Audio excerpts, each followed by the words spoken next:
Bismillahirrahmanirrahim.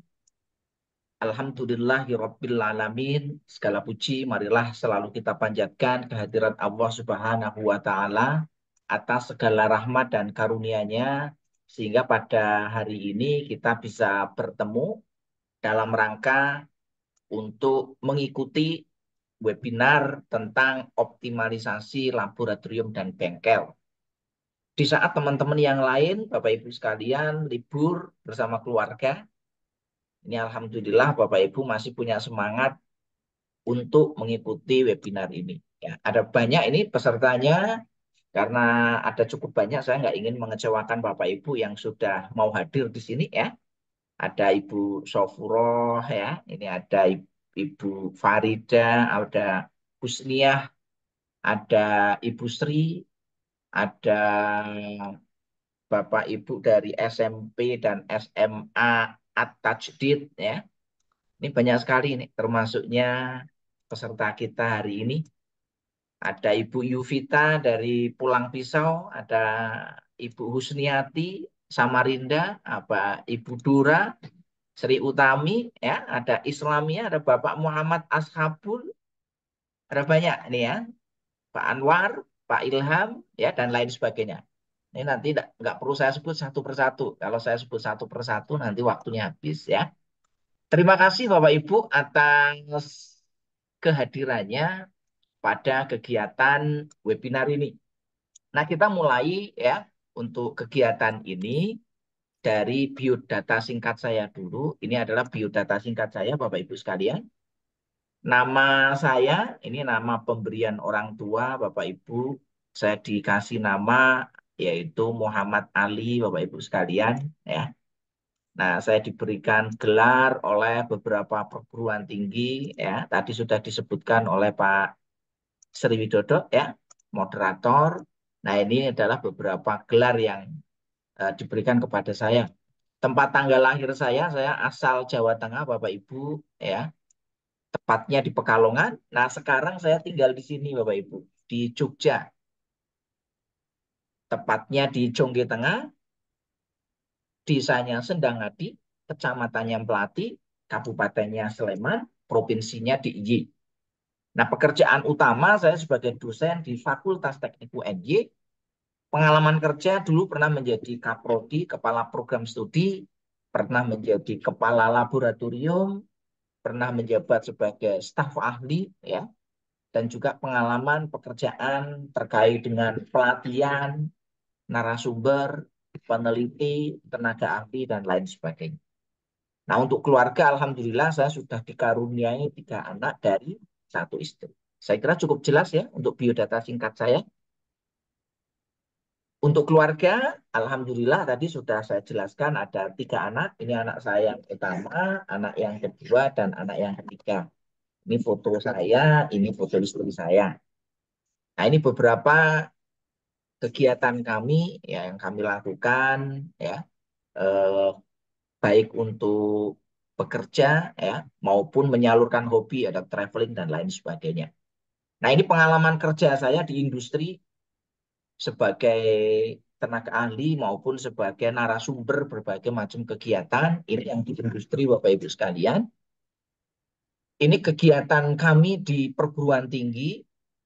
Jadi di beberapa perguruan tinggi di Indonesia, alhamdulillah kita sering sharing ya informasi, ilmu, pengalaman baik dengan sesama dosen, dengan mahasiswa S1, S2 dan lain sebagainya. Nah, sedangkan pengalaman-pengalaman kami di instansi itu cukup banyak, terutama ini yang paling banyak adalah di bidang manajemen laboratorium, baik SMP, SMA, SMK, ya. Terkait dengan guru-guru ada banyak kegiatan yang sering kita lakukan, pelatihan penulisan artikel ilmiah, ya, peningkatan kurikulum, KKNI, Kerangka Kualifikasi Nasional Indonesia, termasuk kurikulum untuk diklat di PT Sumarekon, termasuk nanti TOT, Training of Trainer, dan pelatihan-pelatihan yang lain, baik yang terkait dengan pendidikan, kurikulum, media pembelajaran, dan lain sebagainya. Nah, Bapak Ibu sekalian, untuk mengenal saya lebih banyak, Bapak Ibu nanti bisa melihat channel YouTube saya. Ini channel YouTube saya, Bapak Ibu sekalian. Ini nama channelnya Muhal Media Creation. Monggo yang mau lihat ya, Bapak Ibu ya, silakan diketik aja di sini. Muhal Media Creation. Insya Allah nanti ketemu dengan channel saya. Cirinya apa? Ya, foto saya di sini ada, Bapak Ibu sekalian. Ini foto saya, ya. Nah, ini beberapa video yang sudah saya upload, termasuk video-video tentang pengelolaan laboratorium itu sudah kami upload cukup banyak. Monggo Bapak Ibu, kalau ada yang mau ditanyakan, didiskusikan, bisa diskusi lewat channel YouTube saya. Nah, Bapak Ibu sekalian, Alhamdulillah hari ini ada cukup banyak peserta. Ini tadi yang saya capture, ada 46 peserta yang terus bertambah ya. Semoga nanti hari ini tidak mengecewakan. Tujuan Bapak Ibu untuk mengikuti webinar, walaupun ya tadi saya sudah sampaikan, ya saya membacanya 28 Februari, sehingga tadi saya belum menyiapkan secara detail. Nah, oleh karena itu, karena pengalaman saya sering mengisi materi-materi terkait dengan manajemen laboratorium, pengelolaan laboratorium, sertifikasi kepala laboratorium, teknisi dan laboran, sehingga ya saya beranikan diri ya untuk menyampaikan ini supaya Bapak Ibu tidak kecewa. Nah, harapannya apa Bapak Ibu sekalian? Harapannya mungkin Bapak Ibu sekalian sebelum mengikuti webinar ini ya, mungkin Bapak Ibu masih bingung gimana sih cara untuk mengelola laboratorium yang baik dan benar. Bagaimana standar laboratorium itu seperti apa sih? Harusnya laboratorium SMP, laboratorium IPA itu bagaimana? Bagaimana seharusnya laboratorium komputer yang baik ya? Bagaimana seharusnya laboratorium bahasa yang sesuai dengan standar? Karena kalau kita nggak ngerti tentang standar, ya kita ngawur. Sehingga tadi tujuannya kita akan menghasilkan laboratorium yang apa? Laboratorium yang berkualitas. Kalau bahasa kita sering kita sebut adalah laboratorium yang WOW. Wow, itu ya. Atau laboratorium yang kurot ayun. Nah, ini bagaimana kita menciptakan laboratorium yang seperti itu? Kalau kita sendiri nggak ngerti, gimana sih standar laboratorium yang baik itu seperti apa? Nah, oleh karena itu nanti lewat kegiatan ini, Bapak Ibu sekalian, harapannya setelah mengikuti webinar, Bapak Ibu nanti akan lebih kompeten. Kompeten itu artinya menambah ilmu, Bapak Ibu ya. Menambah pengetahuan. Nah, pengetahuannya nanti bisa kita gunakan untuk meningkatkan keterampilan dan bisa kita gunakan untuk meningkatkan sikap kerja kita. Bisa difahami sampai di sini, Bapak Ibu sekalian? Ibu Sofiroh bisa ya? Ibu Husnia bisa difahami semuanya? Nah, ini yang tujuan kita ke sini, Bapak Ibu. Semoga ya hari kalau ada yang mau ditanyakan langsung ya, Bapak Ibu nggak apa-apa, langsung dipotong ya. Nanti kita diskusi. Ada yang mau ditanyakan sebelum kita lanjut, Bapak Ibu? Belum ada. Kalau belum ada, saya lanjutkan ya. Kalau yang mau tanya, raise hand aja Bapak Ibu ya, supaya nanti saya bisa tahu ya. eh, ada yang mau untuk bertanya atau mungkin menanggapi ya. Nah, kenapa sih kita perlu melakukan manajemen laboratorium? Kenapa sih kita perlu laboratorium kita biar menjadi lebih optimal? Kenapa kita pengen laboratorium kita pengen menjadi kurota ayun? Ibu Ida Farida, pengen nggak kira-kira laboratoriumnya menjadi laboratorium yang berkualitas? Pengen, Mas. Pengen ya? Laboratoriumnya apa Ibu yang mau dikelola ini? Insya Allah laboratorium IPA. Laboratorium IPA. Nah, laboratorium IPA itu kompleks ya dibanding Iya, laboratorium bahasa.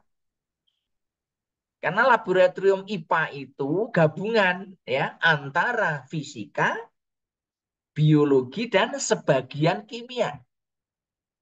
Sehingga konsekuensinya apa? Alatnya banyak, bahan praktiknya juga lumayan banyak. Siap, Ibu, untuk repot-repot mengurus laboratorium IPA?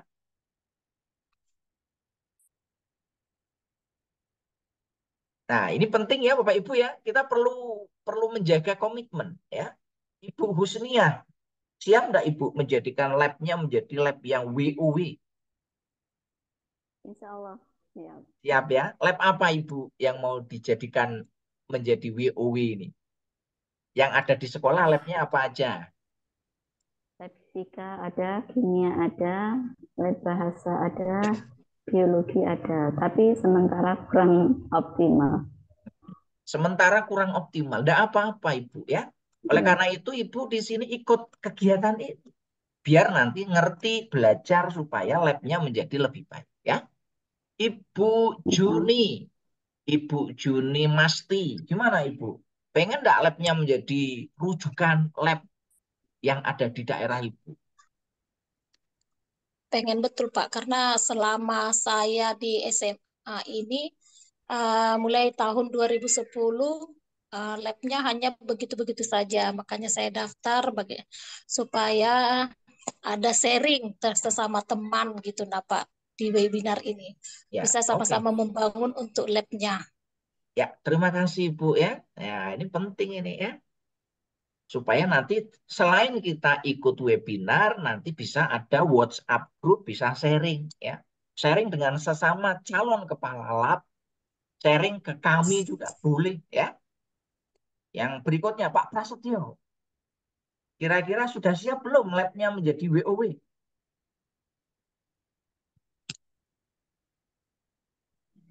Sudah siap Pak Pras? Oke, Belum. siap, Pak. Siap Siap, ya? insya Allah. Oke ya. Nah, ini pentingnya Bapak ya. Kenapa kita perlu untuk mengoptimalkan laboratorium? Yang pertama ya, yang pertama adalah sekarang ini masanya masa ICT Bapak Ibu. Revolusi industri 4.0. Masyarakatnya sudah menginjak masyarakat 5.0. Apa sih itu semua ya? Nanti kita bahas. Yang kedua, kita sudah mengenal globalisasi. Yang kelima ya, tuntutan profesi guru itu lebih tinggi, termasuk tuntutan kepala laboratorium. Kenapa? Karena pendidikan itu sudah mulai bergeser. Kalau zaman dulu pendidikan itu yang penting gurunya mengajar dengan baik, sekarang sudah mulai bergeser. Siswa bisa belajar di mana saja, kapan saja, lewat fasilitas apa saja. Nah, ini yang harus kita pahami bersama, Bapak Ibu. Termasuk nanti kondisi laboratorium. Ya, bisa dipahami ya, Bapak Ibu ya. Nah, dengan kondisi ini, mau nggak mau, kita harus berubah. Kita harus berubah pemikiran kita, mindset kita, agar kita bisa mengantisipasi kondisi pendidikan di masa depan. Sehingga nanti siswa kita, ya, lulusan kita itu siap. Nah, perubahannya seperti apa, Bapak Ibu? Kita sekarang sudah masuk di era revolusi industri 4.0. Nah, nanti kita bahas apa sih revolusi industri 4.0. Kok tiba-tiba kita masuk revolusi industri 4.0? Sebelumnya sudah ada 3.0, yaitu semenjak penemuan semikonduktor. Sehingga ditemukan peralatan-peralatan elektronika dan komputer untuk mendukung proses-proses kerja terkait dengan automation. Tapi kita kadang nggak sadar. Kapan terjadinya revolusi industri 3.0? Ini abad 20. Ini abad ini 21. Ini ya. Ini abad 18, abad 19, 20, sekarang 21. Abad 19 apa? Revolusi industri berupa penemuan energi listrik, mesin-mesin listrik. Sebelumnya apa? Revolusi industri yang pertama, yaitu penemuan alat-alat pabrik yang dikomandoi oleh James Watt setelah menemukan mesin uap. Jadi jangan sampai ya lab kita masih revolusi industri 1.0. Ada yang sudah menerapkan labnya revolusi industri 4.0? Ibu Ida sudah menerapkan belum kira-kira labnya? Belum, Pak. Belum ya. Nah, nanti kita coba ya. Kita coba pikirkan gimana sih cara menerapkan revolusi industri 4.0 di lab ya. Nah, cirinya apa Bapak Ibu revolusi industri 4.0 ini? Ada banyak ciri Bapak Ibu ya. Ini yang saya ambil yang terkenal ya. Pak Ashabul ya. Apa ciri yang pertama ya? Yang pertama itu everything online. Segala sesuatunya sekarang harus didukung dengan online. Walaupun sekarang pembelajaran sudah offline ya. Kira-kira di lab yang bisa di-online-kan apa Pak Ashabul? Berapa ini? Ada yang bisa di-online-kan nggak kira-kira? Belum ada. Belum ada, Pak. Belum ada ya. Ibu Redmi 9. Belum ada, G. Redmi 9 siapa itu namanya ini? Karena yang tertulis namanya Redmi 9. Cuma nggak sadar ini Ibu Redmi 9 ya. Nah, ini penting Bapak Ibu ya. Yang kedua, digital ekonomi. Sekarang pembayaran itu sudah pakai digital finance. Pakai Dana, pakai Kupai, pakai transfer. Jadi nggak pakai lagi pembayaran pakai manual. Yang berikutnya IoT. Ada nggak yang sudah menerapkan IoT di labnya? Misalkan Ibu Ros Hayati. Sudah ada belum kira-kira? Yang pakai IoT. Labnya bisa dimonitor dari HP ya. Kondisi labnya nanti dipasang apa namanya CCTV. Nah, nanti CCTV-nya bisa dimonitor lewat HP. Itu penerapan IoT di lab ya. Sekarang apa namanya CCTV yang pakai IoT nggak mahal, murah, bisa diterapkan ya. Termasuk nanti kontrol peralatan-peralatan yang ada di lab ya. Yang berikutnya apa? Artificial intelligence. Nah, ini yang ini ya. Ada yang sudah menggunakan aplikasi AI Bapak Ibu? Ini AI itu bisa kita manfaatkan sangat baik Bapak Ibu ya. Untuk bikin artikel, ada yang sudah pernah bikin artikel pakai AI Bapak Ibu? Pakai ChatGPT sudah pernah? Ada yang pernah nyari referensi pakai AI? Ada yang sudah pernah melakukan apa editing pakai AI? Bikin video pembelajaran pakai AI udah pernah? Ibu Yuvita udah pernah belum?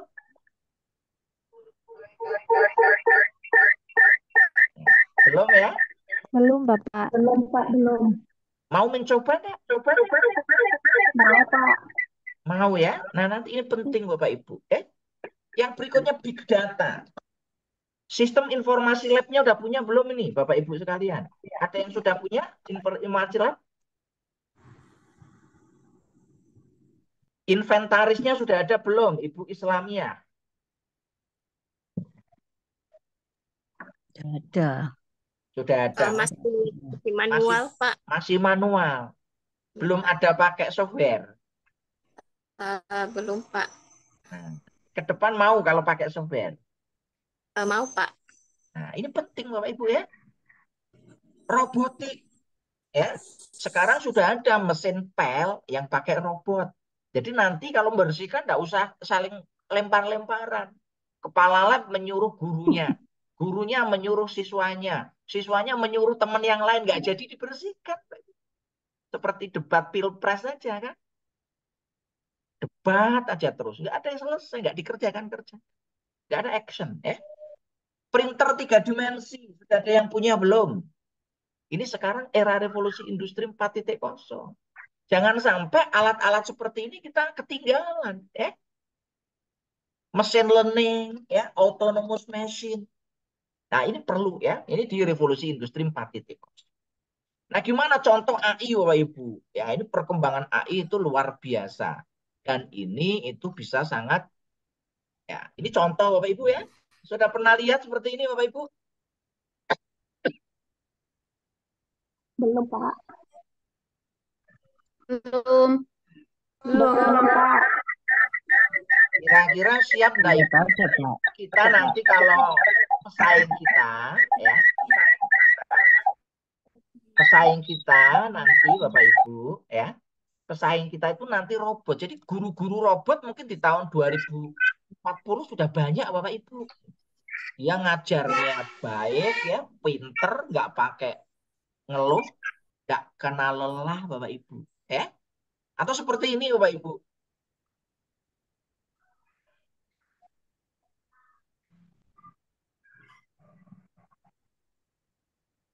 Ini ya, orang tinggal difoto nanti ditempel di sini Bapak Ibu, ya.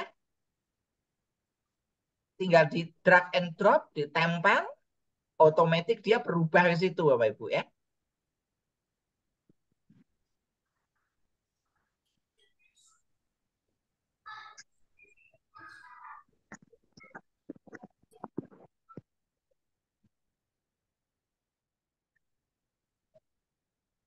Nah, ini era revolusi industri 4.0 Bapak Ibu. Nah, kita harus hati-hati Bapak Ibu, tapi nggak usah takut ya. Kita perlu untuk mengoptimalkan AI ini ya. Bukannya kita meninggalkan, kita perlu mengoptimalkan ya. Tapi jangan sampai nanti terkena hoax ya. Karena banyak hoax-hoax yang terkait dengan masalah AI ya. Kalau tadi ini ya, tadi video yang sebelah tadi ini sebenarnya terinspirasi dari video ini Bapak Ibu. Nah, itu nanti bisa ditiru oleh sistem AI ya dengan menggunakan robot ya. Nah, ini yang sangat berbahaya ke depan ya. Kalau kita sampai kalah dengan robot ini ya. Oke ya, Bapak Ibu ya, ini hanya intro saja ya. Ini banyak sekali ya kejadian-kejadian. Nah, bagaimana implikasinya Bapak Ibu revolusi industri 4.0? Implikasinya kebutuhan skill masa depan yang dibutuhkan dunia kerja semakin kompleks Bapak. Ya. Jadi skill di dunia kerja itu akan semakin kompleks. Apa skillnya? Macam-macam. Ini berubah setiap saat Bapak Ibu.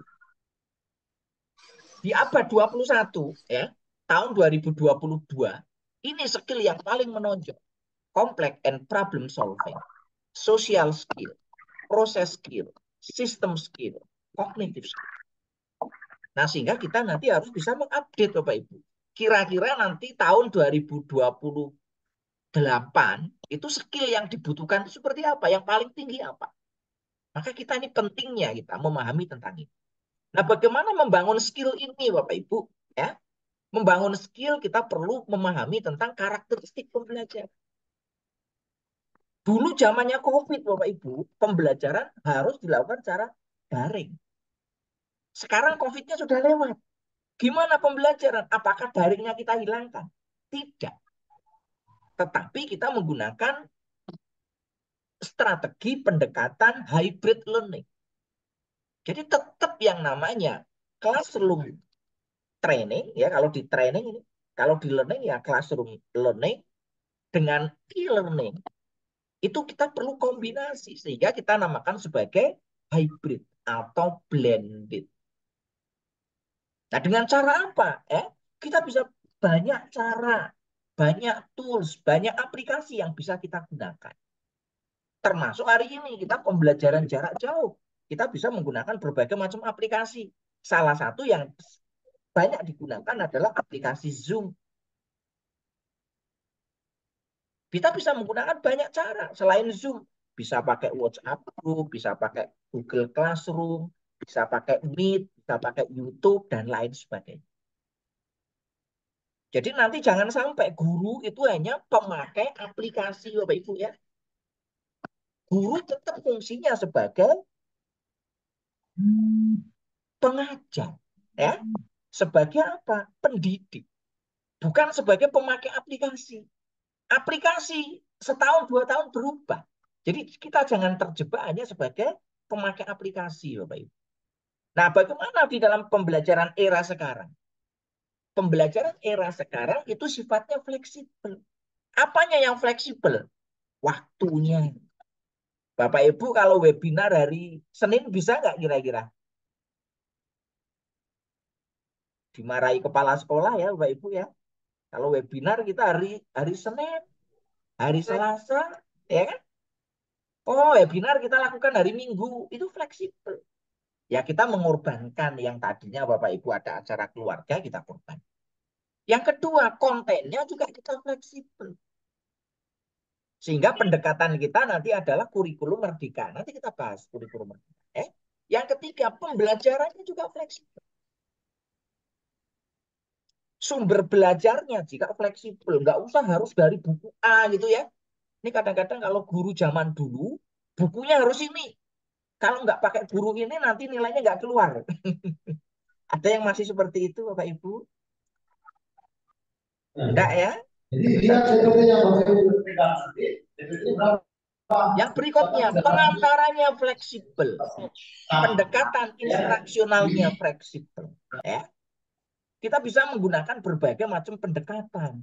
Bisa menggunakan pendekatan distance learning dengan menggunakan e-learning maupun bisa menggunakan open learning.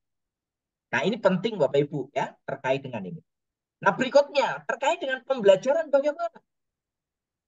Pembelajaran sekarang ini tidak bisa lepas dari yang namanya teknologi.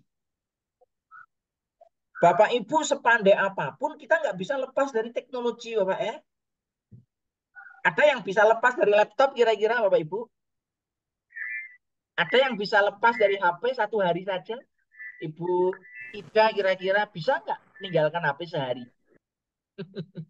Tidak bisa. Ibu Tidak Husnia, bisa, Bapak. nggak bisa ya? Ibu Husnia, bisa nggak kira-kira ngajar tanpa laptop? Kadang-kadang, Pak. Tapi Kadang. laptop sering dipakai. Nah, sering dipakai. Nah, ini penting Bapak Ibu. Ini berbasis teknologi, ya. Yang berikutnya, mengoptimalkan sumber daya yang ada. Yang namanya zaman sekarang itu sumber daya apapun kita harus optimalkan. Yang ketiga, pendekatannya student center, bukan lagi teaching center. Hati-hati dengan yang namanya tsunami informasi, Bapak Ibu. Karena siswa sekarang mungkin dia bisa lebih tahu duluan daripada gurunya. Seperti debat kemarin ya di Pilpres, salah satu cawapres ditanyakan tentang SGIE. Kalau dia nggak ngerti istilah SGIE, nggak mungkin bisa jawab. Apa itu SGIE kan? Walaupun bacanya keliru. Harusnya dibaca SGIE. Sebenarnya masih kurang juga. Itu SGIER, report. Ya. Yang berikutnya, interaksinya bisa global. Nggak cuma hanya antar sekolah, antar teman-temannya bisa nasional. Temennya bisa internasional. Kira-kira ibu-ibu ada, bapak-bapak guru ada yang punya teman di luar negeri nggak? Pak Prasetyo punya teman guru di luar negeri nggak, Pak? Belum punya, ya? Ada, Pak. Ada ya? Ada, alhamdulillah. Ini sudah ada. Ibu Yuvita punya teman Tidak, guru? Pak. Belum. Belum, Jangan bilang Pak. tidak. Iya. Belum. Kalau belum berarti nanti mau Iya, nyari ya. belum. Mau saya carikan teman luar negeri? Teman dari Jerman, teman dari Belanda, teman dari Inggris, teman dari Amerika, teman dari Taiwan, teman dari Korea, teman dari Jepang, ada yang siap? Kalau saya kasih kontaknya mau komunikasi? Kalau diajak kolaborasi siap enggak kira-kira? Nulis tentang misalkan analisis laboratorium di sekolah masing-masing. Nanti bisa dipublikasi di artikel ilmiah. Kira-kira ada yang siap? Nulis itu kolaborasi dengan teman dari Jerman. Ada yang mau? Ternyata belum ada yang siap ya. Ini kita perlu nanti kita harus siapkan ya. Yang berikutnya, kelasnya sifatnya terbuka Bapak Ibu. Masih mikir, Pak. Masih mikir. Masih mikir nih Ibu siapa ini? Ibu Juni. Si mikir, tidak apa-apa. Berarti mulai mulai apa namanya? Setuju nih Pak. ah, ya, nggak apa-apa. Komunikasi dengan teman-teman dari Jerman, Bapak Ibu modalnya apa? Google Translate, Bapak Ibu. Ya kan? Nggak usah khawatir. Mereka ngirim apa? Ngirim email, nanti kita terjemahkan, ngomong pakai bahasa Indonesia, kita translate, kirim. Aman, ya. Atau pakai aplikasi AI untuk terjemah, ya. Nah, sifatnya adalah 4C, Bapak Ibu. Yang dikembangkan itu adalah critical thinking, ya.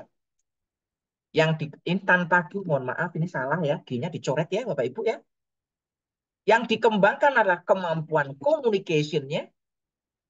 Yang dikembangkan adalah kolaborasinya. Dan yang perlu dikembangkan adalah creativity dan innovation.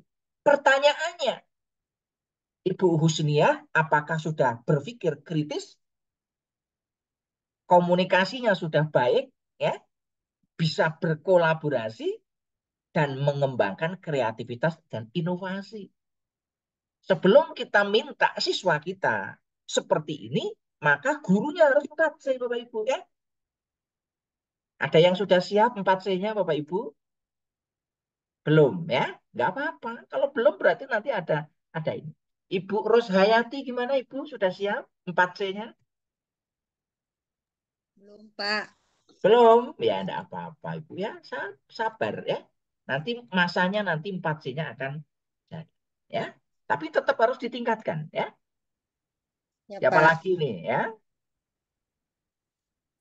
Pak Roni, gimana Pak Roni? Sudah siap 4C-nya, Pak Roni? Menuju, Pak. Menuju, ya. Menujunya berapa persen, Pak? Menuju baru mulai 1%. Baru 1%. Nggak apa-apa. Yang penting kita harus ngerti baseline kita berapa. Target kita tahun depan berapa persen, ya. Jangan tahun depan targetnya 1,1%, Mbak, ya. Nah, meningkat 10%, ya. Terus seperti itu, ya. Nah, yang berikutnya, Amin. penggunaan ICT keharusan, Bapak Ibu. Termasuk nanti dalam mengelola laboratorium. Gimana contohnya ICT di dalam pembelajaran? Ini ada banyak, Bapak Ibu, ya. Ada yang sudah pernah ngerti tentang seperti ini, Bapak Ibu?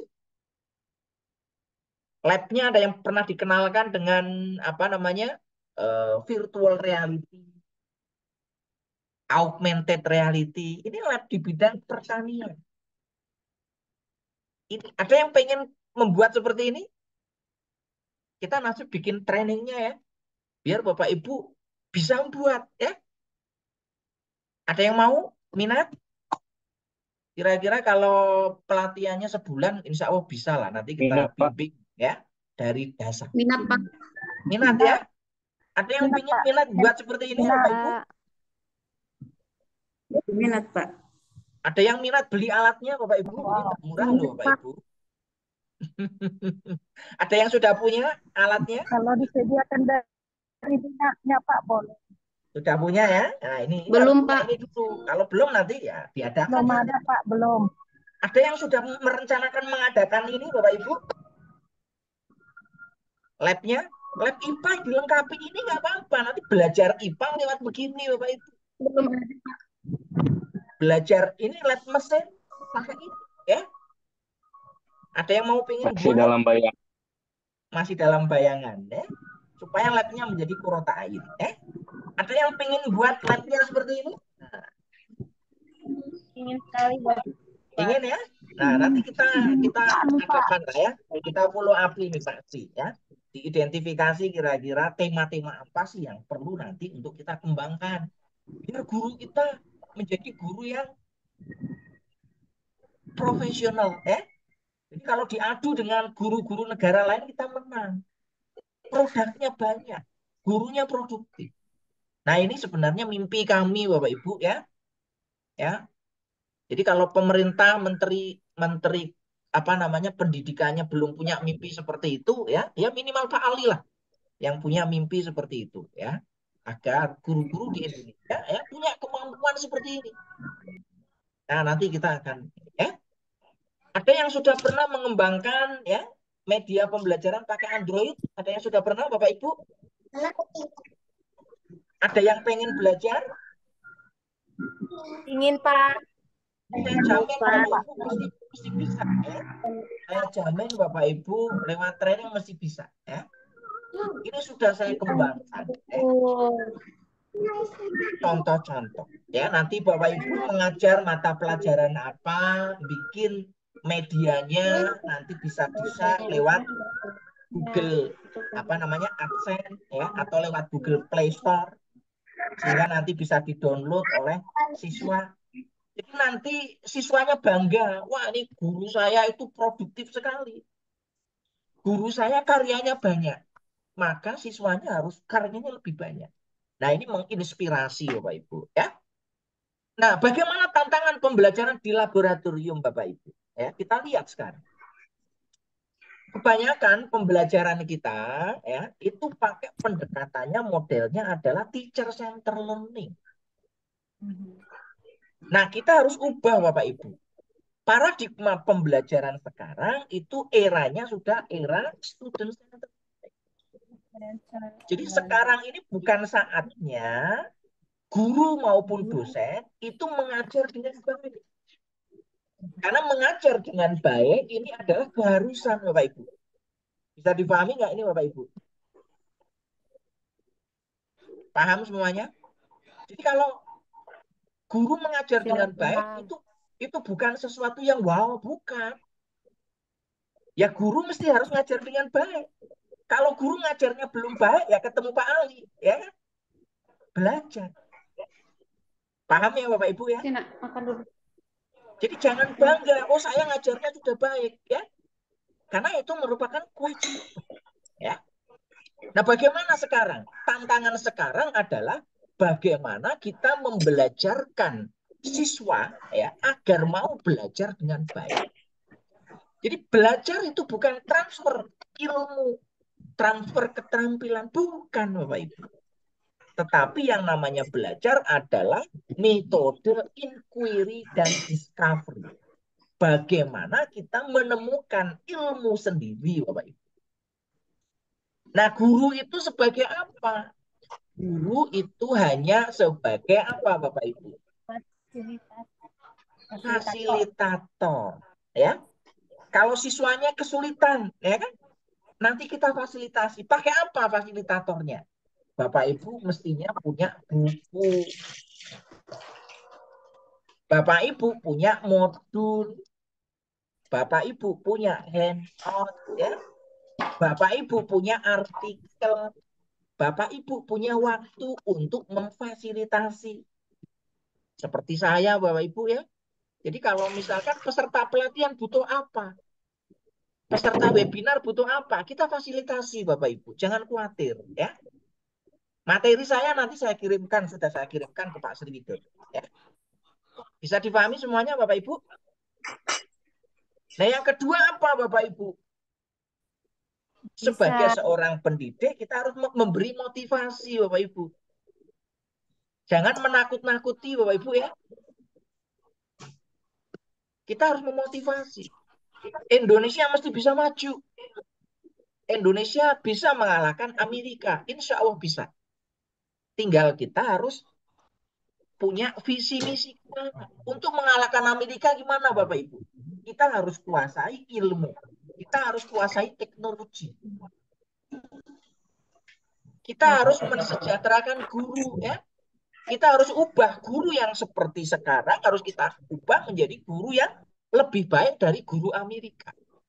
Kalau Bapak Ibu guru di Indonesia lebih baik dari guru-guru di Amerika, saya yakin Amerika mesti kalah dengan Indonesia. Apa sih kelebihannya Amerika? Ya? Kuncinya ada di gurunya. Kuah. Maka kalau kita ingin mengalahkan Amerika, kita ingin mengalahkan Inggris, kita ingin mengalahkan Prancis, maka kita mulai dari guru, Bapak Ibu. Nah, gurunya harus dimotivasi, harus diperhatikan. Kepala dinasnya di sana memperhatikan nggak kira-kira Ibu Ida? Nah, ini penting ya. Kepala sekolahnya memperhatikan kan? Memberikan materi, memberi semangat, menumbuhkan kepercayaan diri, ya, memberikan kepuasan kepada siswa. Ya. Nah, yang berikutnya apa, Bapak Ibu? Tadi ya, memberikan tutorial, menunjukkan cara yang terbaik. Gimana sih cara supaya lab kita menjadi lab yang full ta'ayun? Ya maka gurunya harus menunjukkan, ini loh caranya. Nah kalau gurunya nggak bisa menunjukkan, nah gimana mau mencapai ke sana? Ibaratnya kita mau menjadi pembimbing haji atau umroh, Bapak Ibu ya, maka pembimbingnya harus ngerti dulu. Kalau pembimbingnya belum pernah haji, belum pernah umroh, kira-kira gimana? Bisa bimbing atau tidak, Bapak Ibu? Tidak bisa, Bapak. Nah, Tidak bisa, bisa-bisa, harus ada tak? pengalaman dulu. Bisa-bisa kesasar bareng di sana, Bapak Ibu ya. Nggak pulang-pulang. Nah, yang berikutnya, apa peran guru? Memberi umpan balik atau feedback. Ya. Nah, ini sebenarnya banyak. Ini yang saya bahas cuma sedikit aja ya, Bapak Ibu ya. Ini kalau saya bahas ini nanti waktunya habis untuk ini. Nah, sekarang kita masuk Bapak Ibu ya kepada apa? Kepada sarana dan prasarana pendidikan. Nah, di mana sarana prasarana itu merupakan 8 standar nasional pendidikan. Walaupun sekarang istilah 8 standar ini mulai dihilangkan Bapak Ibu. Tapi ini sebenarnya penting. Salah satu standarnya apa? Yaitu standar sarana prasarana. Di dalamnya ada namanya laboratorium dan Kan tapi harus makan, mau. Iya. Tak bisa, Nak. Kenapa nggak mampu? Bisa dipahami semuanya Bapak Ibu ya. Nah, sekarang kita lihat apa sih yang dimaksud dengan laboratorium. Pak Ibu kan sudah ngerti laboratorium ya. Sekarang saya mau tanya ya. Apa sih itu laboratorium ya? Kira-kira siapa yang bisa jawab? Ada yang bisa jawab Bapak Ibu? Apa itu laboratorium? Kadang-kadang kita itu ngerti tapi nggak paham. Ibu Sri Utami, apa Ibu laboratorium itu? Ibu Sri Utami, silakan. Ya, sebentar. Laboratorium itu merupakan tempat di mana kita bisa berinteraksi dan melakukan eksperimen. Ya, terima kasih Ibu Sri. Halo? Ya, halo. Jawabannya sudah tepat ya. Apa jawaban lengkapnya Ibu ya? Laboratorium adalah tempat atau ruang atau sarana di mana siswa itu belajar Bapak Ibu ya. Nah, belajarnya ngapain? Belajar pertama itu melakukan pengamatan. Jadi Bapak Ibu kalau nanti masuk lab itu hati-hati karena itu jadi tempat belajar siswa untuk ngamati Bapak Ibu. Selain ngamati apa? Mengkaji. Selain mengkaji apa tadi yang disebutkan Ibu Sri Utami? Eksperimen atau uji coba. Ya. Selain uji coba apa? Melakukan pengukuran. Melakukan pengujian. Dan kegiatan lainnya yang tujuannya untuk apa Bapak Ibu? Memahami konsep, mendapat pengalaman, untuk membentuk pengetahuan dan keterampilan sehingga menguasai kompetensi di bidang ilmu. Kalau lab IPA yang kompeten di bidang ilmu IPA. Bisa dipahami semuanya Bapak Ibu? Bisa, Pak. Bisa ya? Oke, kita lanjut ya. Nah, istilah laboratorium itu macam-macam. Kadang ada yang nyebut bengkel. Terutama di SMK. Ada yang dari SMK enggak ini? Ada, Pak. Ada. Bengkel apa contohnya Ibu? Ibu tadi yang dari SMK. Apa? SMK-nya apa ini? SMK mana Ibu? Ibu Sri ya. Ibu Sri Triani. Dari SMK mana Bu?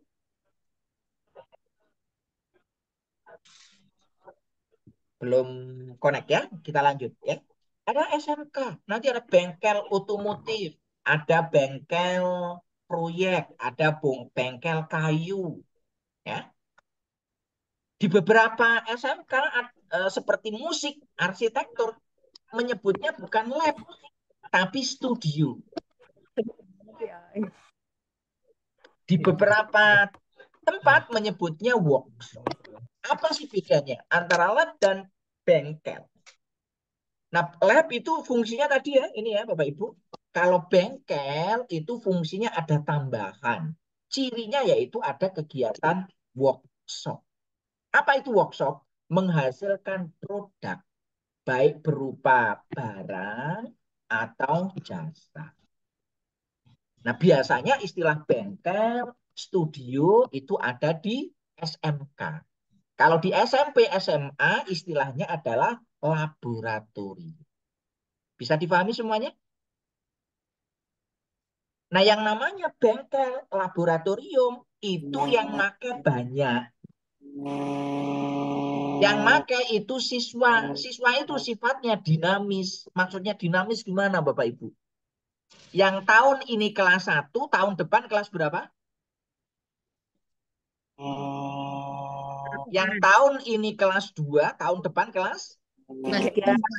Yang tahun ini kelas 3, tahun depan? Kelas 4. Hilang. Udah lulus loh, Bu. Kok kelas 4? Berarti ngulang itu kan? Yang tadinya kelas 1 diisi oleh siswa baru. Maka lab itu memang ya rawan rusak Bapak Ibu ya. Kenapa? Yang gunakan itu banyak orang dan gantikan. Nah, bagaimana supaya lab kita menjadi baik? Ya kita harus atur Bapak Ibu. Nah, apa sih fungsi lab? Tadi sudah saya jelaskan. Fungsi lab itu tadi ya. Nah, apakah lab itu hanya kita gunakan untuk pembelajaran saja? Tidak Bapak Ibu ya.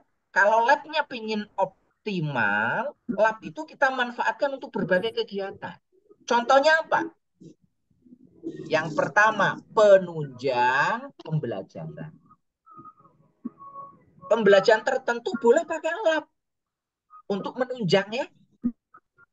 Paham ini Bapak Ibu? Yang kedua, ya, selain untuk pembelajaran, lab bisa kita gunakan untuk kegiatan apa? Pameran. Ada yang sudah pernah labnya digunakan untuk pameran, Bapak Ibu? Belum ada ya? Kalau Bapak Ibu labnya ingin menjadi terkenal, ya, buat aja pameran, Bapak Ibu. Pameran apa? Pameran karya siswa. Bapak Ibu bikin pameran, alat peraga, media pembelajaran. Kalau mau dipamerkan, mestinya kan harus bagus ya Bapak Ibu ya. Nah, maka sudah pernah pameran? Ya, alhamdulillah. Ya. Ibu Septi. Ini Ibu Septi dari mana ini? Ibu Septi Imalia dari? Masih belum aktif ya. Nah, yang berikutnya, laboratorium bisa juga menjadi museum. Ya. Misalkan kalau laboratorium biologi ya untuk koleksi hewan.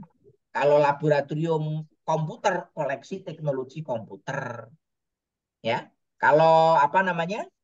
Laboratorium kimia ya mungkin bisa untuk koleksi material-material yang terkait dengan bahan-bahan kimia dan lain sebagainya. Nah, yang berikutnya laboratorium bisa menjadi apa? Perpustakaan.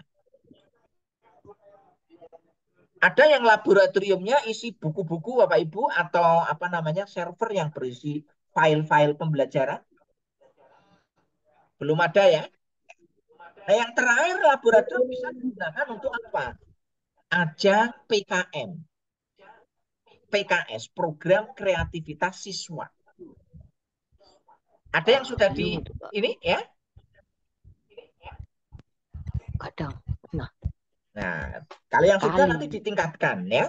Kalau bisa dirutinkan. Tiap tahun harus ada. Kalau perlu nanti menyelenggarakan lomba-lomba kerjasama dengan itu. Ya. Nah, terkait dengan laboratorium. Bapak Ibu sekalian, terkait dengan laboratorium ya kita perlu mengetahui tentang dasar hukumnya. Terkait dengan laboratorium, dasar hukumnya adalah ya ada dari undang-undang, yaitu undang-undang guru dan dosen. Ada dari peraturan menteri, ya. ada dari peraturan pemerintah dan lain sebagainya. Nah, di sini nanti akan dibahas lebih detail pada materi pelatihan, ya, pendidikan dan pelatihan. Kalau ingin lengkapnya nanti Bapak Ibu bisa baca buku saya. Insya Allah nanti bukunya bisa minta kepada Pak Sri, ya. Nah, laboratorium butuh pengelola. Siapa pengelolanya, Bapak Ibu? Minimal ada 3, Bapak Ibu, ya. Yang pertama kepala labnya, yang kedua teknisi, yang ketiga laboratorium. Ada nggak Bapak Ibu yang sekolahnya punya 3-3-nya? Punya kepala lab, punya teknisi, dan punya laboratorium. Ibu Ida, ada? Ada Pak. Alhamdulillah kalau ada, ya. Ada Ada yang Pak. teknisinya tidak ada? Ada, Pak. Ada Pak. yang laborannya nggak ada? Belum ada semua. Atau Ada yang borongan, Pak. Nah, ini kondisi Indonesia memang Bhinneka Tunggal Ika. Kondisi Indonesia itu Bhinneka Tunggal Ika. Ada yang komputer labnya bagus, ya kan? Ada yang teknisinya ada, laborannya ada, kepala labnya juga ada. Tapi ada yang nggak ada semua. Jangankan kepala labnya itu yang nggak ada. Nah, maka dari itu nanti yang belum ada, gimana sih caranya? Supaya menjadi ada. Karena kalau tidak ada, ya berarti menyalahi ketentuan. Tidak memenuhi standar minimal. Ya, bisa dipahami Bapak Ibu, ya? Nah, Bapak Ibu siap kira-kira kalau diangkat jadi kepala lab siap enggak kira-kira? Pak Ashabul Yamin siap enggak? Siap, Pak. Siap, ya? Pak. Pak Roni siap? Siap, Pak. Yakin, siap. Jadi kepala lab itu enggak mudah loh, Bapak Yakin. Ibu. Ya. Ibu Hayati siap jadi kepala lab?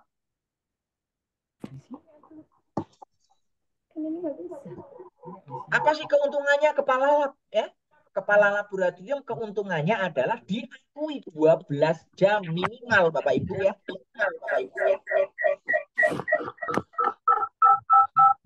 Kalau untuk sertifikasi minimal 24 jam, Bapak Ibu ngajarnya cukup 12 jam. Karena kalau Bapak Ibu jadi kepala lab, itu akan dihargai minimal 12 jam. Tapi tugas Bapak Ibu banyak. Oleh karena itu nanti ya harus sesuai dengan pengakuan ini. Termasuk kalau yang di sekolah tidak ada teknisi, berarti nanti kepala lab merangkap sebagai teknisi. Mau nggak kira-kira Bapak Ibu? Mantap. Mantap sekali. Kalau yang tidak ada laborannya, berarti kepala lab merangkap juga sebagai laboran. Mau nggak kira-kira? Mau, Pak. Kalau yang tidak ada cleaning service-nya, berarti kepala lab juga merangkap sebagai cleaning service. Kira-kira mau nggak Bapak Ibu? Mau nggak mau harus mau, Pak. Mau nggak mau harus mau, ya. Maka dari itu supaya kerjaannya optimal harus pakai ilmu Bapak Ibu, ya. Untuk mencapai lab yang baik harus dengan ilmu. Nah, alhamdulillah hari ini Bapak Ibu ketemu dengan saya, ya. Maka dibutuhkan apa? Dibutuhkan kompetensi. Kepala lab butuh kompetensi, teknisi butuh kompetensi, laboran butuh kompetensi. Apa itu kompetensi? Ini Bapak Ibu. Kemampuan dibutuhkan. Familiar enggak dengan kalimat yang di atas? Bisa dibaca salah satu coba? Ibu Ida, coba dibaca Ibu. Kompetensi menurut Spencer and Spencer. Apa itu yang dimaksud dengan kompetensi? Silakan Ibu Ida dibaca. Nggak ada ya, Pak? Ya? Gimana Bapak? Nggak muncul ya, Pak? Nggak muncul? Iya. Oh, nggak muncul. Oke, saya sharing lagi. Sekarang sudah muncul Bapak Ibu? Belum. Masa belum toh? Pak Sriwidodo sudah Ya, muncul belum, Pak? Baru namanya Bapak aja. Sudah, Pak. Nah, Bu. Sudah. Udah ini, Pak. Sampun Pak, sudah Pak. Sudah ya? Ya. Lanjut. Apa itu yang dimaksud dengan kompetensi? Ibu terus saya akan dibaca.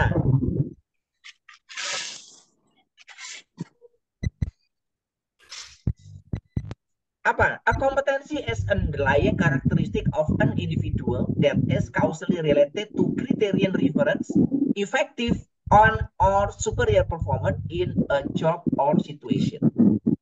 Ini menurut Spencer. Kalau kita artikan apa sih yang dimaksud kompetensi? Kompetensi itu kemampuan yang dibutuhkan untuk melakukan pekerjaan yang harus dimiliki oleh seseorang. Jadi kompetensi itu bukan gabungan, Bapak Ibu. Nah, yang namanya kompetensi itu harus dilandasi oleh apa? Yang pertama pengetahuan, yang kedua keterampilan, yang ketiga sikap. Nah, ini semua harus bisa diukur, Bapak Ibu. Bapak Ibu sudah kompeten atau belum? Diukur, Bapak Ibu ya. Ukurnya dari mana? Pengetahuannya diukur, keterampilannya diukur, afektifnya bisa diukur. Nah, dari sini muncul ya experience, Bapak Ibu. Pengalaman. Muncul kemampuan leadership ya, kepemimpinan ya. Muncul apa? Potensi. Nah, di sini penting Bapak Ibu untuk memahami tentang kompetensi ini. Karena Bapak Ibu sebagai guru. Nah, menurut taksonomi Bloom, tingkatan knowledge itu dapat diukur melalui 6 tingkat di sini. Mulai dari remember, understand, apply, evaluate, and create. Cirinya apa? Ini sudah saya jelaskan. Tapi nggak perlu saya bahas detail ya. Nah, kalau keterampilan seperti apa, Bapak Ibu? Keterampilan menurut Hero itu dapat dibedakan menjadi 5 tingkatan. Orang pertama kali ngerti ya, imitasi, meniru. Gimana cara membuat media pembelajaran pakai Android? Niru dulu. Ya. Gimana cara membuat video pembelajaran? Niru dulu. Setelah niru nanti manipulasi. Tanpa niru. Melakukan modifikasi. Mungkin awal-awal belum presisi. Makin lama makin lancar, makin tepat. Makin lama makin artikulasinya semakin jelas, akurat, cepat. Kalau sudah punya pengalaman lama itu spontan dan otomatis. Bisa dipahami semuanya Bapak Ibu? Nah, terkait dengan sikap ya, menurut Cradwell itu juga sama ya. Biasanya orang kalau awal-awal itu yang terima saja Bapak Ibu ya. Karena belum ngerti. Kalau sudah ngerti biasanya nggak sekedar menerima, tapi apa? Memberikan respon. Menanggapi, bertanya, mengkritisi. Lama-lama gimana Bapak Ibu? Bisa kerjasama. Seperti tadi contoh, saya mau ngasih teman saya dari Jerman, guru dari Jerman ya kan. Pertama gimana? Harus kenali dulu kan.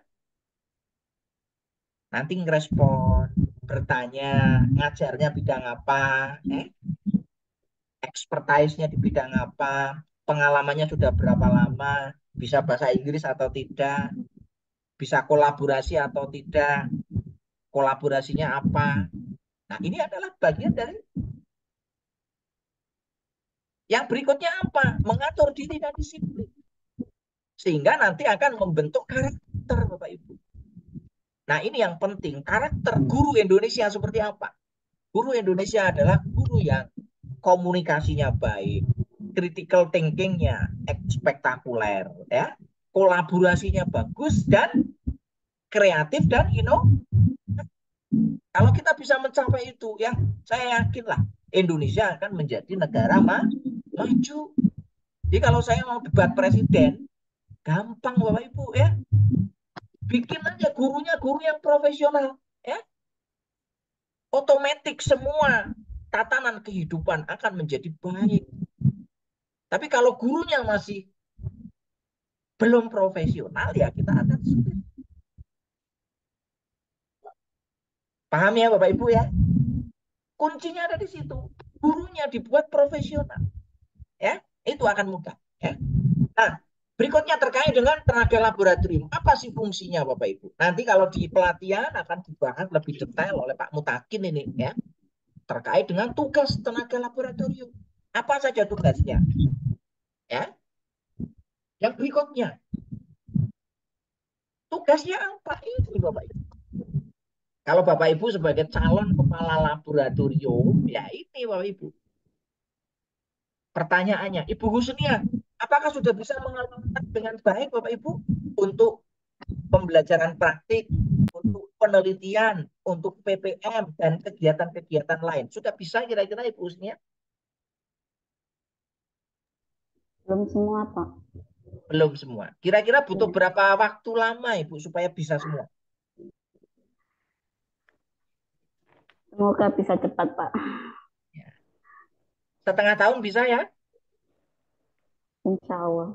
Insya Allah. Janji ya. Wah, ini Insya Allah. mantap. Ya kan? Nah, ini semuanya kalau semua guru, semua kepala lab komitmen ya, Indonesia maju itu nggak lama Bapak Ibu. Sebenarnya kita mudah cara untuk meningkatkan ini ya.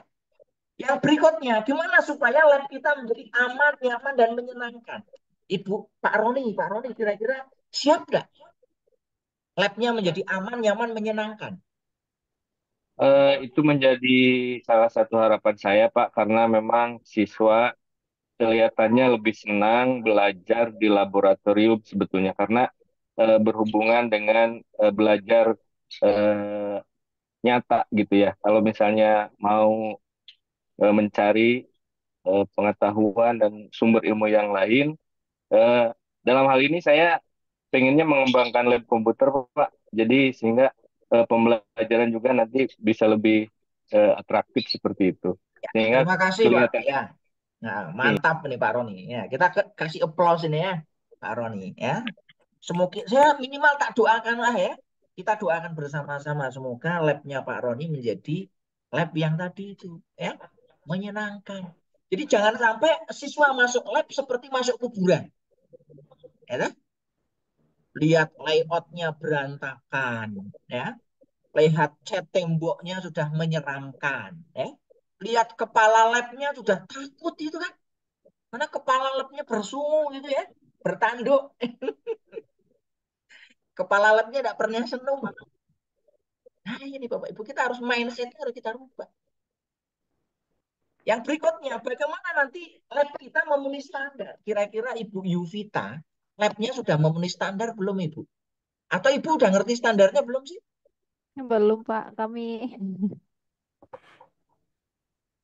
Nah ini belum, Pak. nanti harus cari tahu ya Bapak Ibu ya, standarnya seperti apa. Ini semua ilmu-ilmu itu nanti sudah saya tulis di buku saya. Kalau yang ikut pelatihan nanti akan dikirimkan ya. Kalau yang mau minta soft file-nya nanti tinggal minta Pak Sri. Insya Allah nanti kita ya. Ini penting Bapak Ibu ya. Supaya nanti lab kita menjadi lab yang berkualitas. Nah sekarang untuk mengoptimalkan lab gimana Bapak Ibu? Untuk mengoptimalkan lab ya ada beberapa cara. Yang pertama kita harus paham kurikulumnya. Nah kurikulum yang sekarang dipakai pemerintah adalah MDK. Sebelumnya Kurtilas, sebelumnya KTSP, sebelumnya ke kurikulum berbasis kompetensi, sebelumnya kurikulum 2006, sebelumnya kurikulum macam-macam kurikulum di Indonesia itu sering berubah. Tidak masalah Bapak Ibu. Kita harus paham. Sudah paham tentang MBKM Bapak Ibu? Ada yang belum paham?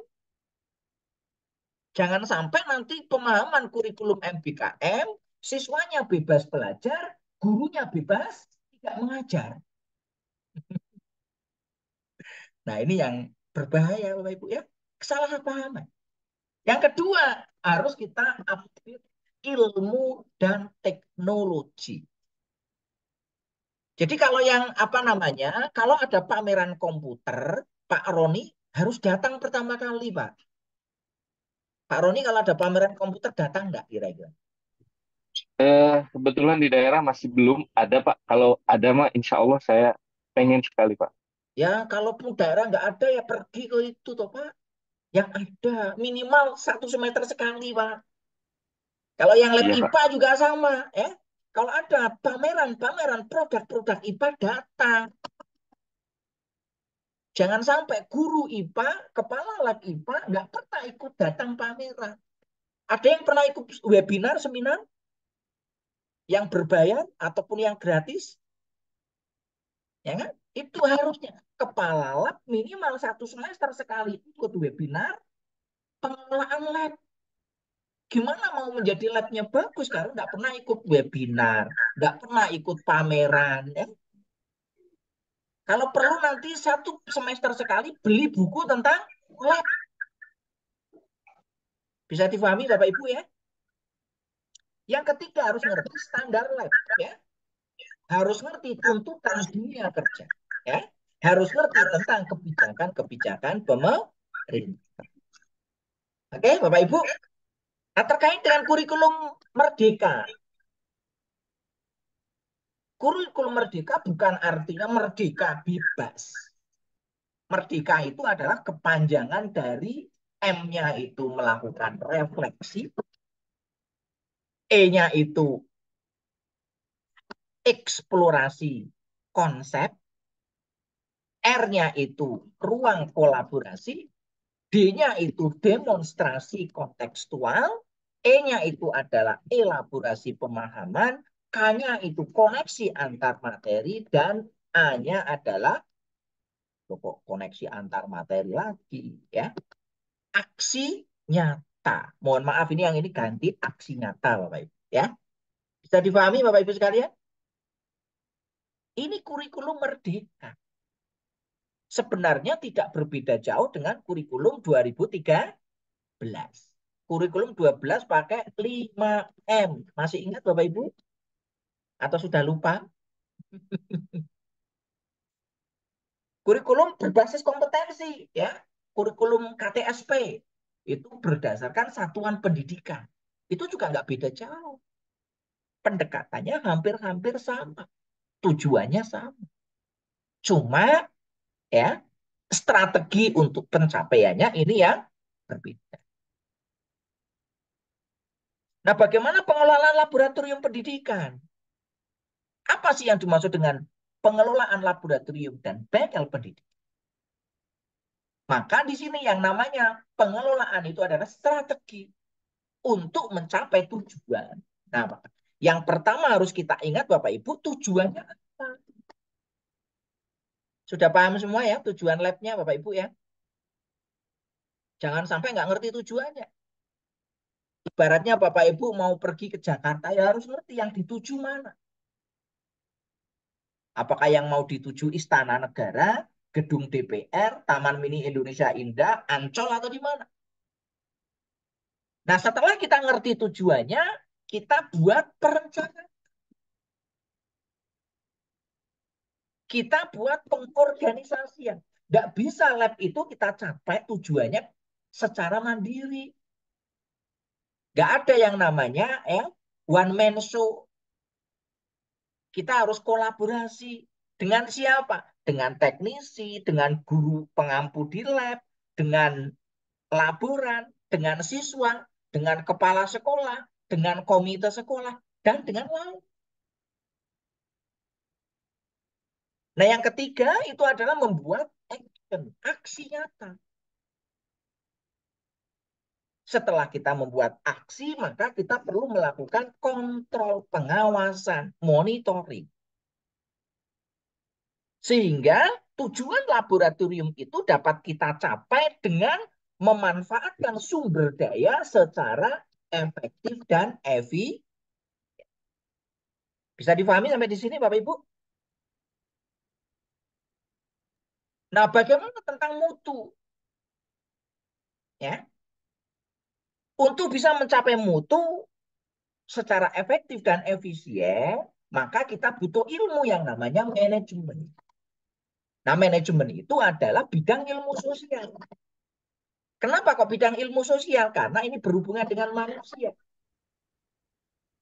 Sehingga banyak pendapat terkait dengan manajemen. Oleh karena itu, sebagai calon kepala lab atau sebagai kepala lab harus ngerti tentang ilmu manajemen. Diawali dengan apa? Minimal kita ngerti tokoh-tokohnya dulu. Nah, manajemen itu berkembang seiring dengan perkembangan ilmu dan teknologi. Yang berikutnya kita harus ngerti tentang konsep mutu. Apa itu mutu? Ya, sama dengan manajemen. Mutu itu ada berbagai penafsiran. Menurut Philip B. Crosby, yang dinamakan mutu itu adalah apa, Bapak Ibu? Kesesuaian terhadap prasyarat. Itu menurut Philip B. Crosby. Lab itu dikatakan bermutu kalau memenuhi persyaratan, Bapak Ibu. Bisa dipahami, Bapak Ibu? Masalahnya, Bapak Ibu sekarang sudah ngerti belum? Persyaratan laboratorium komputer yang baik menurut ahli, menurut pemerintah itu seperti apa? Ada ngerti belum, Pak Roni ini? Lab komputer yang baik itu yang seperti apa? Untuk standar belum sih Pak. Saya masih merujuk ke standar pelayanan minimal saja. Tapi belum standar tahu yang sebenarnya seperti apa. Supaya siswa nyaman aja dan penata kelolaannya lebih mudah saja Pak sebetulnya. Alhamdulillah. Ketemu kami di sini. Nanti akan dibahas standar yang detail seperti apa.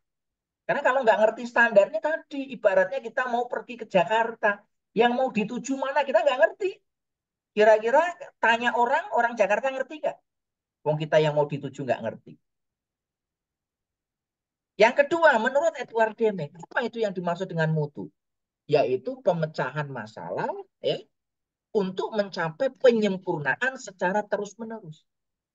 Jadi yang namanya lab yang berkualitas menurut Deming adalah terus-menerus harus diperbaiki. Continuous improvement. Kalau labnya nggak pernah dimonitor, nggak pernah dirawat, itu ya berarti nggak berkualitas. Kepala labnya nggak pernah ikut seminar, nggak pernah ikut pelatihan, nggak pernah ikut sertifikasi, nggak pernah ikut pameran, yaitu artinya nggak berkualitas. Alatnya nggak pernah diperbaiki, nggak pernah di ini ya sama. Itu menurut Edward Deming, bukan menurut Pak Ali ya. Yang ketiga menurut Joseph Juren. Apa itu yang dimaksud dengan mutu? Kesesuaian dengan penggunaan. Mikroskop digunakan untuk apa? Itu harus sesuai dengan fungsinya. LCD proyektor digunakan untuk apa? Sesuai dengan fungsinya. Itu yang namanya berkualitas. Menurut Joseph Duren. Nah, sedangkan menurut Westinghouse yang namanya mutu itu adalah memenuhi keinginan konsumen ya, atau customer. Siapa customer lab ya? Customer lab ya siswa. Yang pakai kan siswa Bapak Ibu ya. Apakah siswanya puas atau tidak? Maka harus diukur. Ada yang pernah mengukur kepuasan siswa dalam menggunakan lab, Bapak Ibu? Bikin kuesioner. Ada yang pernah menanyakan kepada siswa apakah siswa ini puas dengan kondisi lab? Ya? Mungkin belum ada ya. Nah, bagaimana kita ngerti? Apakah lab kita berkualitas atau tidak? Ya. Nah, yang berikutnya, yang namanya manajemen itu tadi ada ilmunya, ada seninya. Yang namanya manajemen itu karena berkaitan dengan manusia. Untuk menjadikan lab kita berkualitas, maka dibutuhkan seni. Siapa yang mengatakan? Mary Parker Follett. Bagaimana pendapatnya menurut Mary Parker Follett? The art of getting things done through the others. Ini yang mengatakan Mary Parker Follett. Kalau saya terjemahkan artinya adalah seni mencapai tujuan melalui orang lain. Maksudnya bukan ngakali Bapak Ibu ya, tetapi kolaborasi.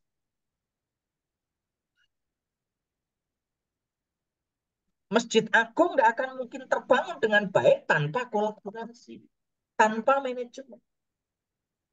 Candi Borobudur nggak akan terbangun tanpa adanya koordinasi.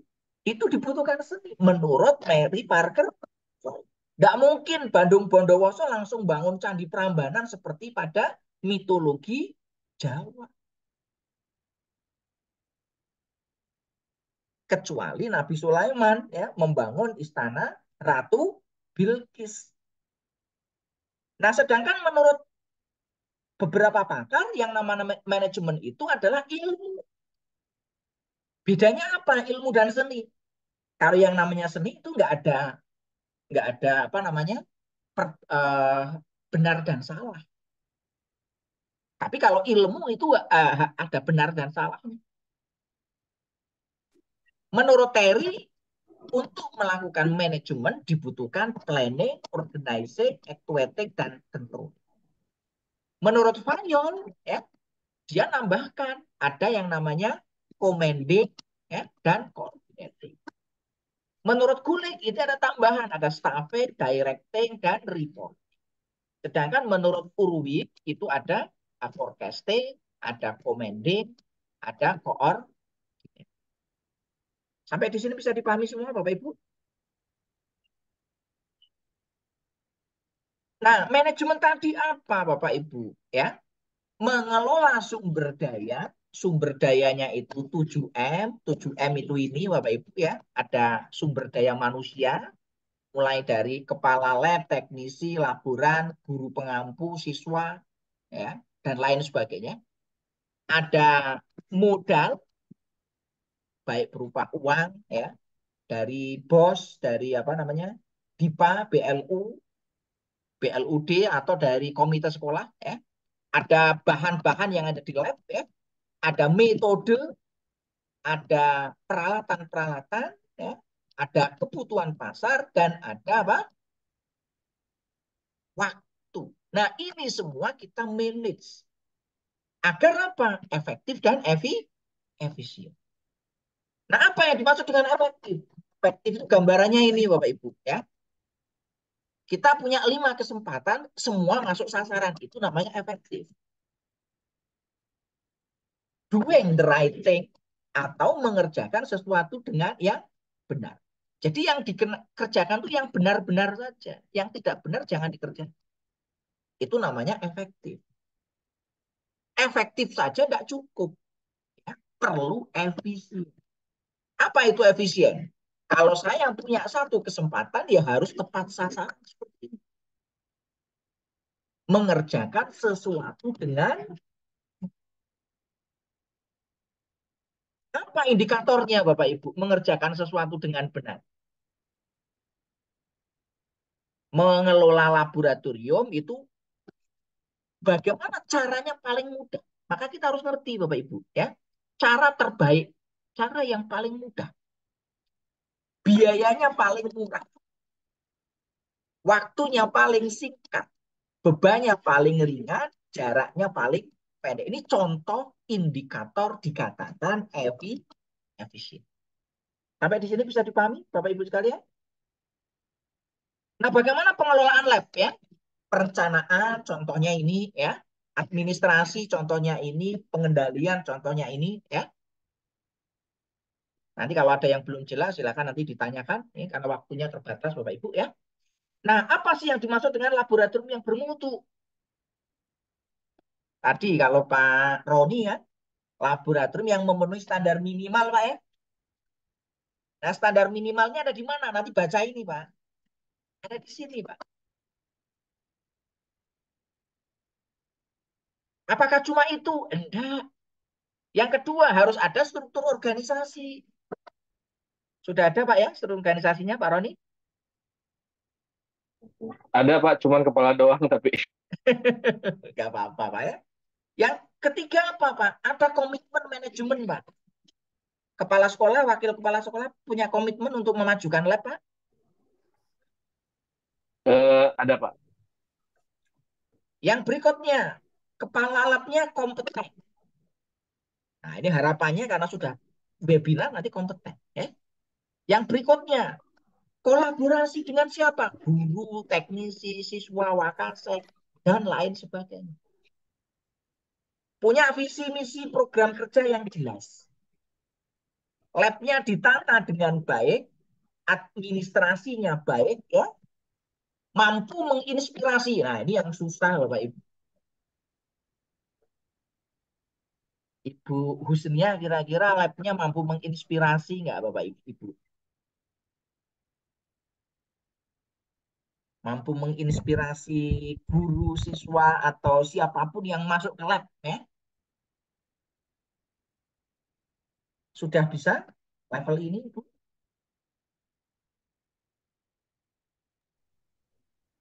Ini kalau belum nanti harus kita usahakan ya, Bapak Ibu ya. Berikutnya apa ya? Ini tadi di mana ini?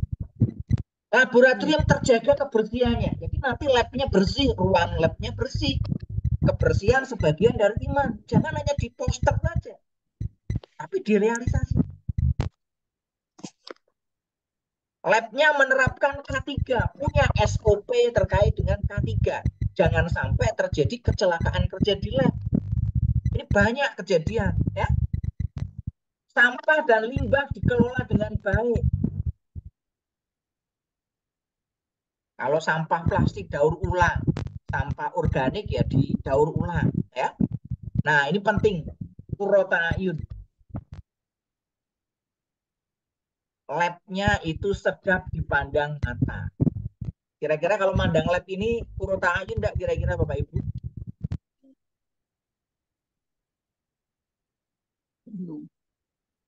Menjadikan suasana yang kondusif untuk belajar. Jadi siswa itu kalau masuk ke lab pengennya belajar, Bapak Ibu. Enggak pingin ngobrol, enggak pingin kerumpi, enggak pingin ngerasani temennya. Kegiatannya terdokumentasi dengan baik, ya. Dan ada upaya continuous improvement. Nah, contohnya gimana Bapak Ibu? Contohnya seperti ini Bapak Ibu. Kita coba ya, secara fisik kita tata lab itu dengan baik. Rapi, bersih, ringkas, ya. Nanti akan dibahas detailnya. Bagaimana nanti kita membuat lab kita menjadi 5S tadi. Kita meminjam istilahnya Jepang itu 5S. Seiri, Seiton, Seiso, Seiketsu, dan Shitsuki. Kalau kita terjemahkan menjadi ringkas, rapi, rawat, resik, dan rajin. Itu budaya Jepang. Nah, nanti kita pinjam. Walaupun sebenarnya budaya Indonesia juga ada. Nah, contoh yang lain begini. Bagaimana kita menata lab kita menjadi baik. Bersih, tertata dengan baik, ya. Tidak ada barang-barang yang tidak berguna di lab.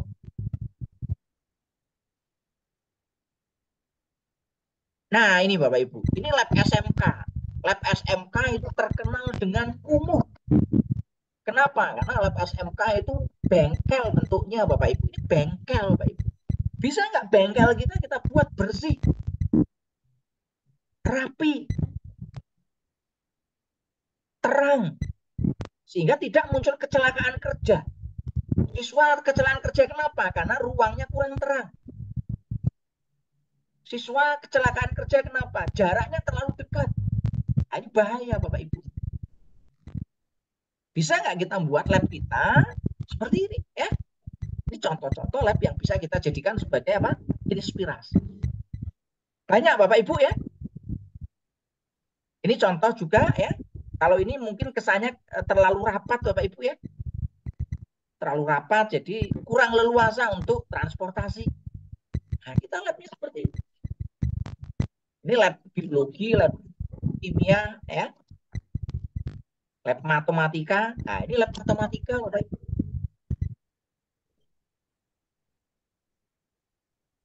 Ini ya. Lab-lab yang nanti bisa kita jadikan kira-kira siap enggak Bapak Ibu labnya ya bisa menjadi contoh. Jadi nanti kalau saya bangga nampilkan lab dari SMPN 1 Losari. Nanti Bapak Ibu kirim ke saya fotonya Bapak Ibu. Ini loh Bapak Ali, besok lagi kalau presentasi foto lab saya yang jadikan contoh Pak. silakan Bapak Ibu nanti kirim saya. Saya tiap bulan ngisi webinar seperti ini, Bapak Ibu. Pesertanya banyak. Ini termasuk yang paling sedikit. Ya. Nah, Bapak Ibu nanti bisa promosi ke saya, nggak apa-apa. Bisa dipahami Bapak Ibu semuanya? Ya. Nah, ini lab-lab yang lain. Ya. Nah, sekarang kita lihat masalah di lab apa. Ya. Lab itu tidak lepas dari adanya masalah. Masalahnya ini, kadang-kadang ruang labnya belum ada. Kalaupun sudah ada, belum memenuhi standar. Alatnya mungkin terbatas. Desain labnya kurang baik. Ventilasinya kurang. Pencahayaannya kurang. Sehingga butuh lampu. Sehingga boros. Instalasi listriknya tidak memenuhi standar. Belum menerapkan K3. Lingkungan kerjanya bising. Tunjuk peralatan tidak ada atau kurang. Budaya labnya belum ada. Inventarisnya juga belum. Ini masalah-masalah yang sering muncul di lab. Apakah masalah ini ditemui di tempat Bapak Ibu semua atau tidak? Nah, bagaimana mengoptimalkan lab? Nah, ini Bapak Ibu. Ada banyak. Saya kira itu ya Bapak Ibu ya. Terakhir penutup Bapak Ibu ya. Untuk mewujudkan laboratorium menjadi lab yang berkualitas, laboratorium yang WOW, yang puro ta'ayun, itu tidak mudah. Tidak mudah ya Bapak Ibu. Butuh apa Bapak Ibu? Butuh upaya, butuh strategi, butuh ilmu, butuh kolaborasi Bapak Ibu. Tanpa kemauan, tanpa pengetahuan, tanpa keterampilan dan sebagainya, mustahil untuk bisa menciptakan lab itu menjadi lab yang puro ta'ayun. Mari kita mulai dari sekarang ya, mulai dari calon kepala lab, dari lab masing-masing untuk mewujudkan laboratorium Indonesia, pendidikan Indonesia yang lebih lebih beretika, lebih profesional dan lebih baik. Tanpa itu semua seperti upaya di sini Bapak Ibu ya. Saya kira itu yang dapat saya sampaikan ya. Mohon maaf apabila ada kurang dan salahnya. Monggo untuk diskusi saya batasi nanti sampai jam 11:30 Bapak Ibu kalau ada ya. Karena saya jam 12 sudah harus sampai di stasiun ya. Mungkin saya butuh waktu ya sekitar setengah jam sampai ke stasiun Bapak Ibu. Dan semoga tidak macet Bapak Ibu ya. Monggo ada yang mau disampaikan? Monggo 2 atau 3 penanya saling berdiskusi terkait dengan laboratorium ataupun bengkel di sekolah Bapak Ibu. Apa yang sudah ada, kemudian apa yang harus dilakukan, kemudian kondisinya saat ini seperti apa, monggo. Atau mungkin malah tidak punya lab, atau mungkin labnya dijadikan satu dengan kelas karena kekurangan kelas, atau ada labnya hanya ruang kosong karena isinya dibawa ke ruang kelas, bisa didiskusikan di sini. Monggo Bapak Ibu, kita buka 1, 2, 3 penanya. Bu Sri Gustiarini, Pak Anwar, monggo Pak Anwar. Terima kasih Pak. Setelah Pak Anwar. Ya, izin bertanya Pak. Ini kan kita para Bapak Ibu itu calon kepala lab. Nah, yang mau saya tanyakan apakah boleh kepala lab 2 orang, satu sekolah itu dua orang, atau memang ada ketentuan jumlah maksimum untuk kepala lab dalam satu sekolah Pak? Itu mungkin Pak. Ya, terima kasih Pak Anwar Nugraha ya. Ini pertanyaannya apakah dalam satu sekolah itu boleh ada lebih dari satu kepala laboratorium. Ini pertanyaannya dulu harus diperjelas. Pak Anwar dari SMP, SMA atau SMK ini? Saya SMP Pak. SMP ya. Nah, untuk SMP ya, laboratoriumnya kan yang wajib kan cuma satu ya Bapak Ibu ya. Jadi kalau di SMP itu laboratorium yang harus ada menurut standar Permendiknas nomor 27 tahun 2007 itu adalah laboratorium IPA, Pak Anwar ya. Nah, yang lainnya itu sunnah ya. Kalau ada lebih baik. Misalkan laboratorium TIK. Yang kedua laboratorium bahasa. Yang keempat laboratorium matematika atau laboratorium yang lainnya itu boleh. Nah, untuk pengakuannya yang diakui di Undang-Undang Guru dan Dosen yang diakui 12 jam mengajar tadi itu adalah kepala laboratorium sekolah, Pak. Bisa difahami ya, Pak Anwar ya. Jadi nanti membawai semua koordinator laboratorium yang ada di lab masing-masing. Jadi boleh aja kepala labnya lebih dari satu boleh, tapi nanti yang diakui kepala lab sekolahnya cuma satu. Ya. Kecuali kalau SMK. Kalau SMK kan ada pengkhususan ya.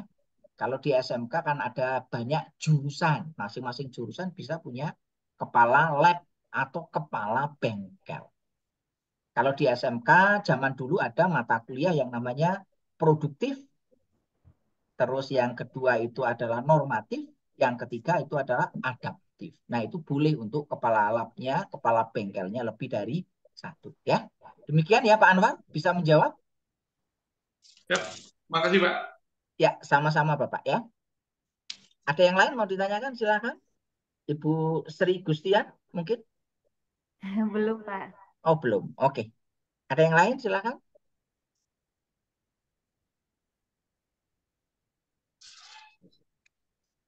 Ibu Ros Hayati, monggo. Oh ya, Ibu Islamiyah.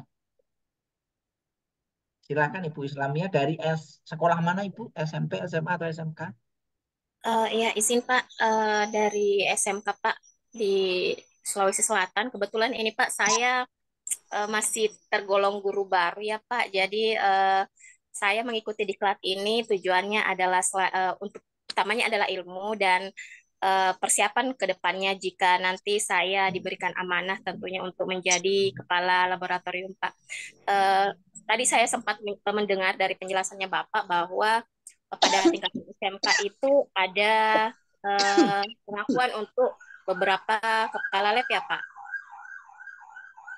Iya Ibu. Ya, jadi saya lihat kondisi tempat saya bekerja saat ini kurang lebih ada sekitar 5 laboratorium dengan tentunya berbeda-beda jurusan, Pak.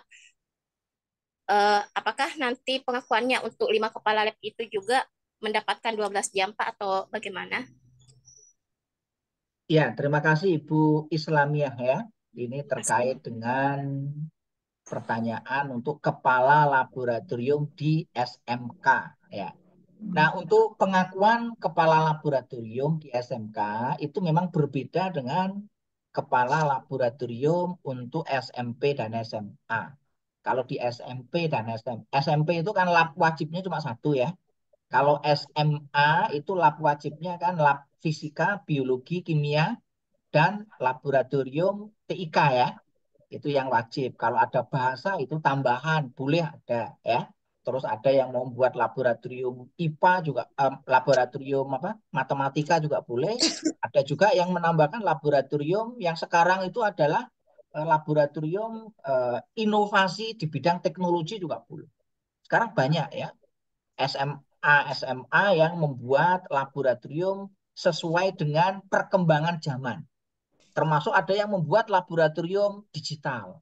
Ada yang membuat laboratorium robotika. Itu ada SMA ya. Nah, untuk SMK itu memang terdiri dari banyak program keahlian atau jurusan.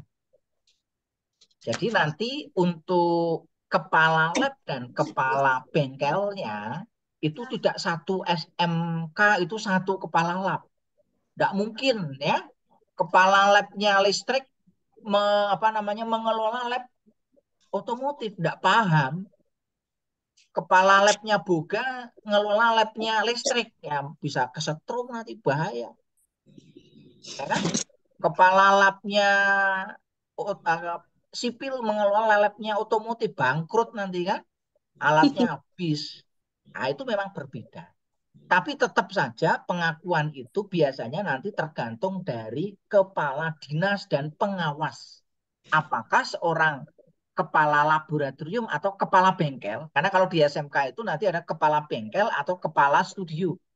Kalau yang SMK-nya bidang apa namanya kria atau seni atau arsitek itu nanti nggak pakai istilah lab atau nggak pakai bengkel, tapi namanya apa? Studio. Kalau yang apa namanya teknologi, elektronika, terus mesin, otomotif, bengkel itu pakainya istilahnya bengkel. Istilahnya belmo itu pakainya bengkel yang menghasilkan apa? Produk, baik itu barang atau jasa. Nah, tergantung dari pengakuan tadi. Menilai, yang melakukan penilaian nanti kepala dinas melalui pengawas. Sehingga nanti harus bisa menunjukkan bahwa memang jabatan kepala lab di masing-masing program keahlian itu layak dihargai 12 jam mengajar. Walaupun dalam prakteknya Bapak Ibu, teman-teman di SMK rata-rata jarang memanfaatkan kepala lab. Karena ngajarnya banyak-banyak Bapak Ibu ya. Kalau saya lihat hampir semua SMK ngajarnya di atas 24. Jadi nggak usah pakai kepala lab, udah ya otomatis ya. Karena memang ngajarnya banyak. Berbeda mungkin dengan teman-teman yang dari SMP dan tapi kalau memang itu bisa, pengalaman kami dulu di Jogja, beberapa SMK di Jogja itu juga ditanyakan. Itu kalau di Jogja diakui Bapak Ibu. Jadi yang apa namanya masing-masing program keahlian bisa mengajukan. Tidak satu sekolah. Karena tadi pertimbangannya kan, karena ada jurusan masing-masing atau program keahlian masing-masing yang tidak mungkin dikelola oleh yang tidak ahlinya tadi. Ya, demikian Ibu Islamia, bisa dipahami? Terima kasih banyak Pak Ya. penjelasannya. Selamat ya Ibu Islamia jadi guru baru. Semoga jadi guru yang apa namanya bisa menginspirasi. Ini yang sulit Bapak Ibu ya. Jadi guru-guru di Indonesia kalau bisa menginspirasi siswanya untuk belajar, sebenarnya tugasnya separuh sudah selesai Bapak Ibu. Jadi guru itu harus bisa menginspirasi. Kalau guru nggak bisa menginspirasi gimana? Ya cari inspirasi. Gimana cara mencari inspirasinya? Salah satunya ya di sini ketemu Pak Ali, ya kan? Ketemu Pak Sri Widodo, ketemu Pak Mutakin, ketemu dengan guru-guru yang penuh menginspirasi. Kalau saya lihat wajahnya ini kan guru-guru yang penuh menginspirasi semuanya. Ada Bu Yusvita, ya, ada Pak Anwar, ada Pak Roni, bagus ya. Ada Bu Rahmawati yang baru nyalain kameranya, ya kan? Kalau semuanya bisa menginspirasi, sebenarnya separuh tugas guru itu selesai, ya. Nah, tinggal nanti memfasilitasi, ya, membimbing, memberikan tutorial, memberikan feedback, mengevaluasi. Nah, ini enak, ya. Saya kira itu Bapak Ibu. Ada yang lain terakhir Bapak Ibu, karena ini sudah jam 11:30, ya. Terakhir enggak apa-apa. Monggo. Kalau tidak ada saya tutup, ya. Mungkin itu Pak Sri Widodo, ya. Karena tidak ada pertanyaan dan mohon maaf sekali karena waktu saya terbatas, saya harus apa namanya perjalanan ke luar kota, ya. Terima kasih Bapak Ibu, ya. Akhirul kalam, wallahul muwaffiq ila aqwamit thoriq. Mohon maaf apabila ada kekurangan dan kesalahan. Semoga materi yang kita bahas ini bermanfaat bagi kita semuanya, baik di dunia maupun di akhirat. Terima kasih.